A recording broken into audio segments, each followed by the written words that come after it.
Assalamualaikum warahmatullahi wabarakatuh. Baiklah, saya di sini akan melakukan pengumpulan tugas Islam dan kebudayaan.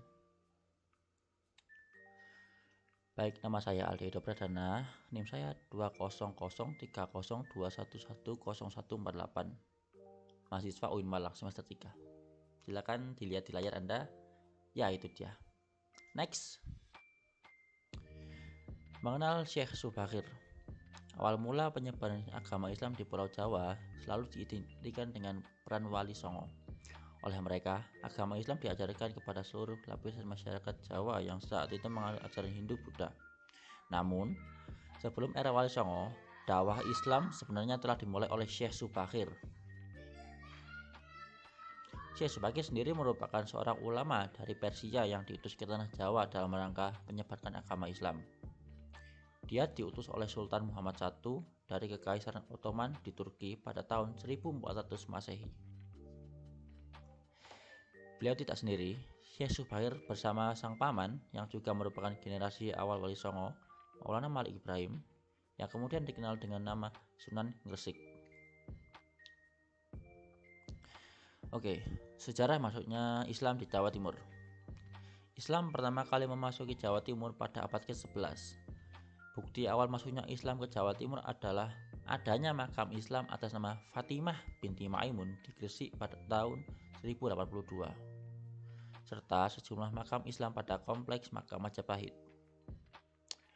Penyebaran Islam di Jawa Timur tak lepas dari peran Wali Songo.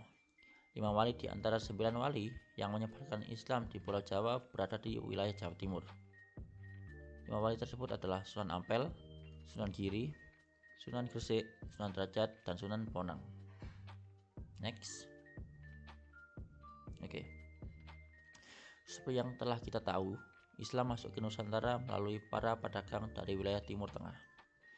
Perkembangan yang paling cepat terjadi berada di kawasan pesisir utama di Pantura. Tapi kalau pantai selatan paling agak akhir sebarannya karena pendaratan para pedagang lebih sering terjadi di pesisir utara. Merujuk pada tradisi lisan, Islamisasi di Malang Raya berpusat pada tokoh Gribik atau Gidibik. Ada pula yang berpusat pada kerajaan otonom yang sempat berkembang di Malang Raya.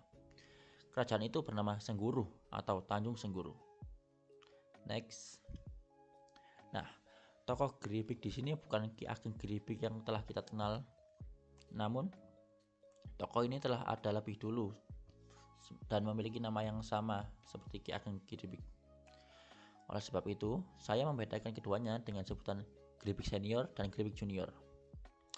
Tokoh Gribik memiliki peranan penting dalam menyebarkan Islam, terutama di Malang bagian timur. Berdasarkan legenda, tokoh Gribik merupakan murid dari Syekh Manganti. Syekh Manganti sendiri dikenal dengan tokoh muslim yang berada di Surabaya bagian selatan. Next. Nah, tokoh Syekh Manganti di sini dapat dipastikan hidup setelah masa Sunan Giri yang dikenal dengan Wali Songo. Lalu, apa hubungannya dengan Manganti dan Gribik? Yaitu, silakan dilihat ya. Next. Penempatan Gribik di Malang memiliki dua tujuan. Yang pertama, untuk mengislamkan daerah pedalaman seperti Malang Raya. Jika legenda ini benar, maka dapat dipastikan asal-muasal keislaman di Malang berasal dari Surabaya dan Gresik. Kemudian yang kedua adalah lebih ke arah masalah politik. Gribik ditugaskan untuk mengontrol kerajaan Sengguru yang saat itu masih beragama Hindu. Keberadaan Sengguru termasuk luar biasa mengingat beberapa tempat di Jatim sudah diislamkan termasuk Majapahit. Next. Nah, ini tradisi kegiatan Islam tahunan di Malang. Tahun Baru Islam 1441 Hijriah atau 1 Muharram dalam kalender masyarakat Jawa disebut dengan 1 Suro. Suro dimaknai dengan bulan pertama dalam kalender Jawa termasuk dikenalkan oleh Raja Mataram Islam Sultan Agung. Selain itu, 1 Suro dianggap sebagai hari yang sakral sehingga sampai saat ini masih diperingati oleh masyarakat Jawa. Perayaan ini bertujuan untuk mengungkapkan rasa syukur kepada Tuhan dalam memberikan berkah pada awal tahun baru. 1 Satu Suro memang banyak diisi dengan berbagai kegiatan yang berkaitan dengan budaya Jawa. Beberapa daerah di Jawa melakukan tradisi tersebut, seperti di Malang dilakukan kirap sesaji mengelilingi desa di kawasan Gunung Kawi. Gelaran gebyar ritual ini diawali oleh karnaval dan arak-arakan sangkakala. Sangkakala di sini diartikan sebagai perwujudan dari sifat angkara murka dan mara bahaya. Ritual ini merupakan wujud dari semangat masyarakat Desa Wonosari dalam mengembangkan potensi budaya. Desa Wonosari lebih terkenal dengan sebutan Gunung Kawi, yang menarik para peziarah untuk datang. Next,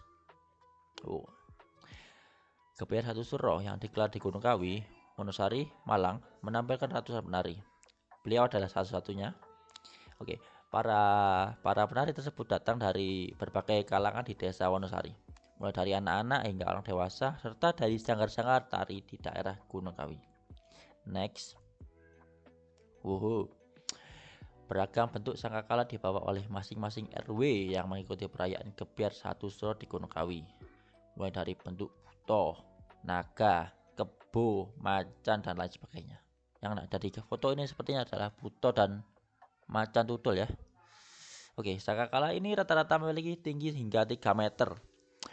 Para peserta yang membawa sangkakala akan berjalan sekitar 1 km dan berkumpul di lapangan terbuka untuk menampilkan tarian di depan ribuan warga yang sudah berkumpul. Selanjutnya adalah, nah ini prosesnya. Saat puncak acara dilakukan pembakaran sangkakala.